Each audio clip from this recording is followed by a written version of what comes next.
and it's now a Category 1 storm after expending a lot of its fury on the west coast of Florida. The latest satellite and radar images put the storm near Orlando. The Orlando International Airport has registered wind gusts of 74 miles per hour with sustained winds around 40 to 45 miles per hour. Hurricane Milton made landfall near Siesta Key, Florida as a Category 3 storm at approximately 8:30 p.m. Eastern yesterday evening. According to the National Hurricane Center, the eye made landfall about 7 miles south of Sarasota, packing 120 mile per hour winds. Even before fully coming ashore, the storm triggered more than a dozen tornadoes across Florida, with reports of multiple fatalities in St. Lucie County. More than 2 million Florida homes and businesses are without power. Now, from the KQ2 Weather Desk, your KQ2 Local Weather Authority forecast with meteorologist Vanessa Alonso, sponsored by East Ridge Car Wash.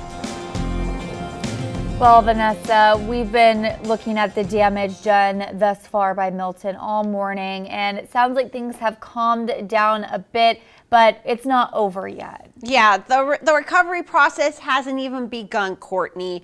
I mean, the part of this storm that really surprised me yesterday was the number of tornadoes that we got. 45 confirmed reports. We got about 130 warnings issued from the National Weather Service offices in Miami, Melbourne, Tampa.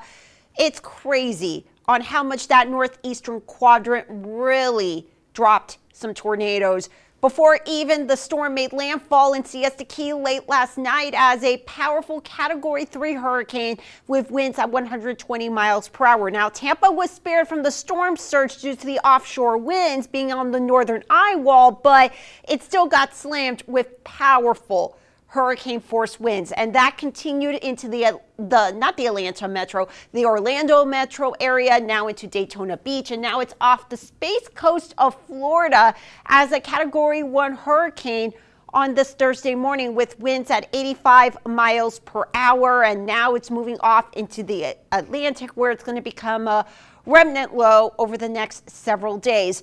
Back here at home, we are going to be dealing with temperatures in the 80s before we get a nice cool down in the temperatures as we head into early next week. We just have to get through these above average temperatures first. Back here at home, we are dealing with high pressure. That's what's dominating our weather. And as you can see, all is quiet and well for us as we're getting up on this Thursday morning. Nothing much to report out on the roads in terms of weather. So not expecting issues for your Thursday morning commute.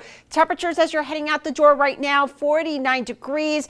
Winds are calm here in St. Joe. Temperatures for the most part in the 40s into the 50s. So some of you will need those sweaters and jackets as you're heading out the door, but by the afternoon, you will not need it as temperatures by the afternoon will top out at 85 degrees with a southeast wind coming in at 5 to 10 miles per hour. Overnight lows tonight will fall into the 50s, mostly clear skies. It's going to be great baseball weather in Kauffman as the Royals will take on the Yankees. Let's hope for a Royals victory, everyone. I know many of you want rain in the forecast, but unfortunately there are no chances of rain as we head into the next 7 days. We do need the rain. We're dealing with abnormally dry conditions, but I know some of you want some real good fall weather, and that's going to happen early next week behind that cold front Saturday night with highs in the 60s into the lower 70s, Courtney. And still ahead of